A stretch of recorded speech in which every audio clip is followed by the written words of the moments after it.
Maybe you remember him, but you don't have to. And if you're my professor, maybe you don't remember him at all.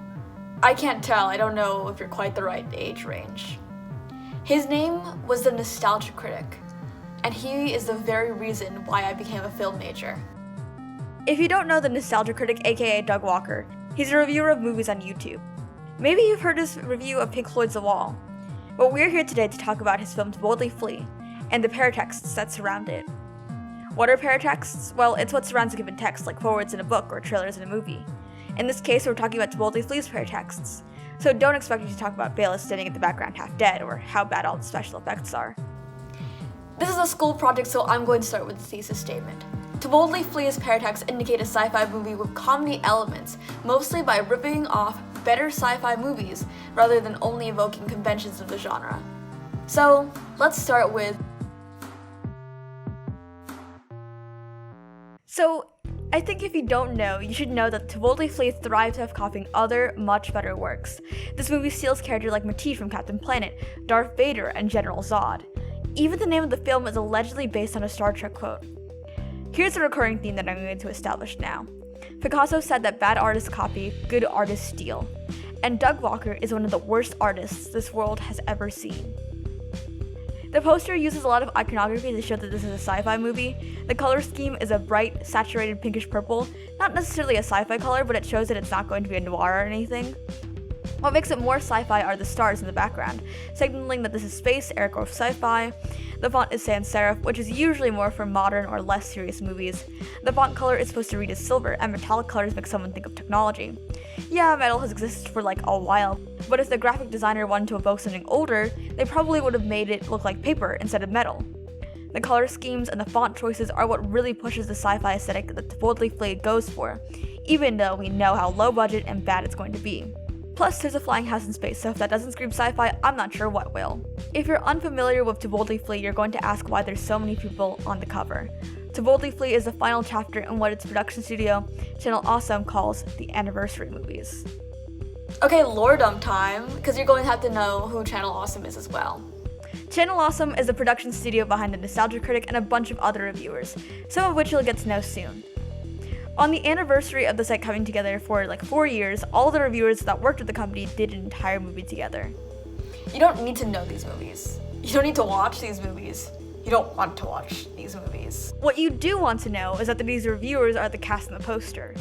I assume that Channel Awesome didn't want people to know just from the poster that there are people that were more important than others. Well, there's tea on that, but that doesn't matter for the sake of this video. So that's why almost everyone on the cast is on the poster. And yeah, the poster is super bloated. In this way, we can also get the sense that it's likely going to be a comedy movie. While these actors can get, and I'll be generous here, serious, most of these actors deal with comedic skills rather than dramatic ones. So there's some of the comedy elements for you. Doug reviewed his own movie. You don't have to tell me how pretentious that is. I know already. Look, Doug is a terrible person, and this is the paratext where I kind of start to allude to this. Something you're going to want to know is that the Nostalgia Critic doesn't review movies. He summarizes them, makes fun of them, and then manages to add a few skits somewhere in the middle. We're not going to discuss why he does this. That's a whole rabbit hole. But basically, his reviews are bad. Here is no different. This comment by Jarvis in the comment section of the review video says it best. This isn't him criticizing the movie, it's him explaining all his bad jokes. Basically, you get the whole movie but in 20 minutes, so the genre conventions become very clear here. Also, bonus points to Jarvis for once again pushing the fact that there are supposed to be comedic elements in here. An Introduction to Film Genres by Lester Friedman et al. Says on page 345 that science fiction is supposed to be speculative. Doug Walker is certainly not smart enough to have any of the answers to the questions he poses, but he certainly poses them. Some of the basic questions asked include, what if robots can infiltrate people and pass off as human? What if there was a worlding hole that threatened to eat everyone? What if houses could be spaceships? What if spirits could communicate through technology? But I think a problem here is that Doug asks the same questions as the movie he lives from asks. Like, there's literally a full Star Wars reenactment in this movie, and this movie is almost proud of that. So, there's not a lot of new questions to ask here. This film takes place in what was the present day at the time of the movie, but it's radically altered and doesn't really make explanations as to why. It just, the house is flying, blah blah blah, science stuff. You're not supposed to take it seriously. You're not supposed to think it's a nostalgia critic movie, you know? Do we want sci-fi conventions? Well, we have scientists stolen straight from Ghostbusters. Robots? We go through all of the robot version of Linkara, aka Mechacara scenes in this review. Aliens? Well, dude, Nostalgia Critic literally stole General Zod and then added an extra D to avoid copyright. And you're gonna tell me, wow, does this review really ruin the entire movie? And I'm gonna tell you, yes it does. The genre conventions that are present in the movie are present in the review as well. So the question of this entire assignment is how these paratexts make it legible to audiences what the genre of the movie is. And with Doug Walker, he makes it clear by simply stealing stuff from other movies that he likes. Sometimes they're characters, sometimes they're shot-for-shot remakes of scenes from better movies. The Nostalgia Critic thrives off of being referential. It's another rabbit hole to explain why what you're going to want to take away from this paratext in particular is that the Nostalgia Critic never adds anything new. He just says the same thing over and over again. And if we want to include some sort of foreshadowing, the Nostalgia Critic is called the Nostalgia Critic because he's supposed to only be reviewing the movies from his childhood. I was 11 when this movie came out. Doug was 31. If you're picking up what I'm putting down, something bad is happening here, but we'll get to that. I'm going to be completely honest with you. This is only here because they added an extra paratext somewhere that I think overlapped with another paratext, but fundamentally is important for you to understand why I decided to do this movie. But let's just talk about the trailer. Genre iconography, static on television, evokes technology. Core your new text colored neon green. Core your new font is associated with keyboard, making it a bright and saturated color like neon green makes it a computer font instead of a typewriter font. Flying house, we've covered this before. It's not flying because of magic, it's because of the bits and bobs added to it. There's less sparkly effects, more technology. We see the house flying in space. We see a flash of space in the trailer, very sci-fi. Someone's literally wearing a costume from Battlefield Earth. Thanks for pushing the idea that Doug just simply copies.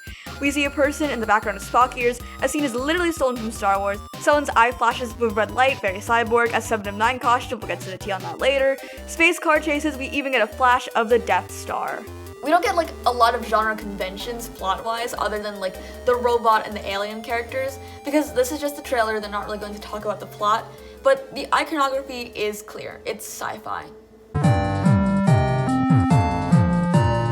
Noah Antweiler, aka Spoonie, or the Spoonie one, is a terrible person. There's a much better documentary on this if you really want to know why. Yeah, the Nostalgia Critic did a glorified DVD commentary on To Boldly Flee, but this is where more of the behind-the-scenes stuff comes in. This project in particular wanted genre hybridity, so I think we can hear more about comedy and the movie's commentary on it here. We'll start with some of the science fiction elements. I talked a little bit about how sci-fi is supposed to ask what-if questions, and Noah says this in his interpretation of To Boldly Flee's theme.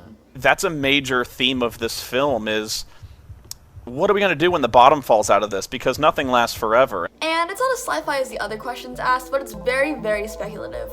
But I think asking questions, that's the point of sci-fi, isn't it? Also, I think this is where the speculative nature of sci-fi blends with comedy.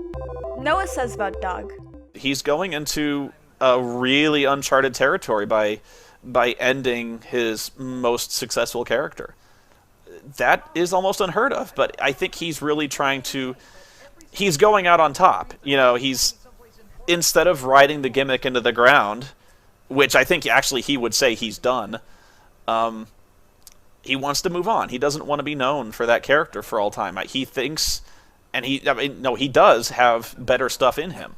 And you can certainly see this in the ending of the movie. I'm not going to explain a majority of the plot because it's so saturated that most of it doesn't even matter. But what's important is that there's a world-ending gaping void called the plot hole. And in order to stop it, Nostalgia Critic merges with it, essentially killing himself.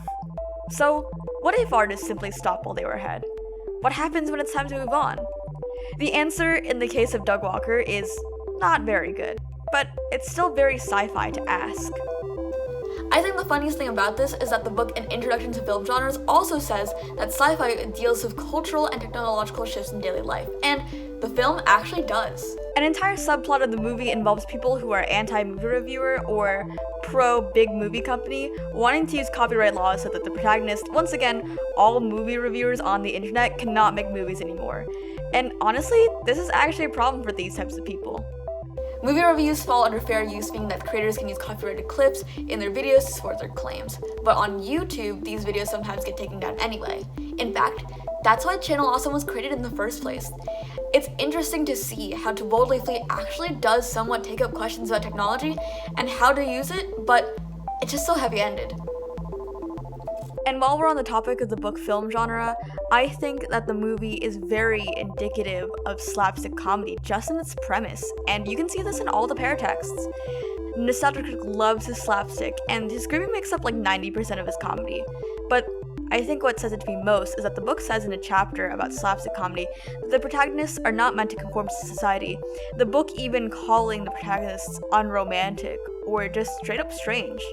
And stereotypically, how much less romantic can you get than having a bunch of nerds be bad at acting for 3.5 hours, especially in a film as self-indulgent as this? This is the hardest part to talk about. I don't think I'd be here without the Nostalgia Critic. Not in like a suicide sense, but in a I would be a biology major sense. He was the one that made me think critically about what I was watching. I still remember which of his reviews were my favorites. And I loved him so much. The Not So Awesome document is a testimony from almost every reviewer that was once on the Channel Awesome website, explaining its countless misdeeds. Some of them range from a little bit of a yikes, like making fun of someone's special effects behind his back, to truly and incredibly messed up, like saying that a video creator was not popular enough to make an in memoriam video about a reviewer that killed himself. As juicy as this is a film genre class, not an this industry is bad class. So we'll just skip to the parts about To Boldly Flee. Kaylin Saucedo, who goes by the name Mars Girl, said, "Before the filming of To Boldly Flee, I was initially asked to make a costume of Leela from Futurama. Luckily, I did not make it far in the construction of this costume because I received an email from Doug saying that I needed to make a costume of Major Kusanagi from the Ghost in the Shell standalone complex, and a very specific outfit of hers. There was only a couple weeks before the shooting of the movie, and I had to make some expensive and fast purchases to throw it together in time." Unprofessionalism aside, we can see an overarching theme of this video: copy, copy, copy. Lindsay Ellis, the former Nostalgia Chick, said, "My character's name, a parody of 7 of 9, was originally 60 of 9. Doug didn't see why this might raise heckles." And if we want to talk more about where the comedic elements lie, I'll show this other quote by Ellis. "The worst, of course, was the transformation scene, which was just an extended rape joke. Doug's solution was, rather than rewrite it, have a toned-down version in the final cut, in which I make comical sexual assault noises instead of the original script as written. In effect, it was not changed, and it's still an extended rape joke, just less overt." And I think here, in this paratext, we see some of the elements that make To Boldly Flee a comedy and a sci-fi movie, and yet clearly show what Doug Walker's fatal flaws are. So we see in like the Mars Girl comment that he's unprofessional and he doesn't think about other people. I mean, in To Boldly Flee, he killed off his own character, the biggest character on the site, and he acted like everyone else was going to go away too, even though that wasn't really the case. And plus, nobody even knew that he was killing off the character until they got the script. And then with the Nostalgia Chick comments, Lindsay Ellis's comments, we see how he doesn't regard women as people. He's just like a blatant misogynist sometimes. And his humor is bad, and it's 12 years old. It hasn't matured past high school. And it's all just so derivative, especially with the 60 of 9 costume, the Ghost in the Shell costume.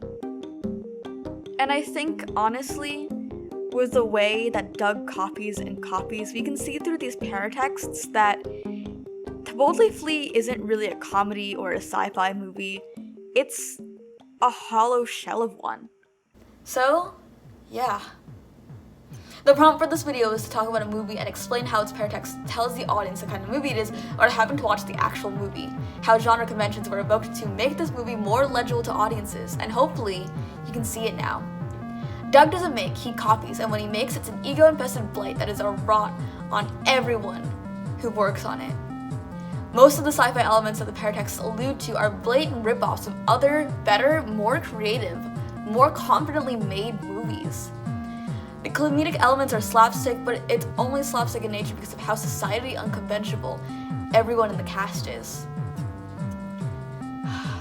Doing this video has been like playing a video game where everyone is dead, there's not a lot of non-player characters, and you're just walking around picking up what happened through newspapers and letters and journals.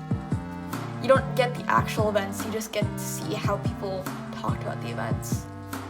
In a sense, doing this video was like that for me again. Looking through the Paratext instead of watching the movie.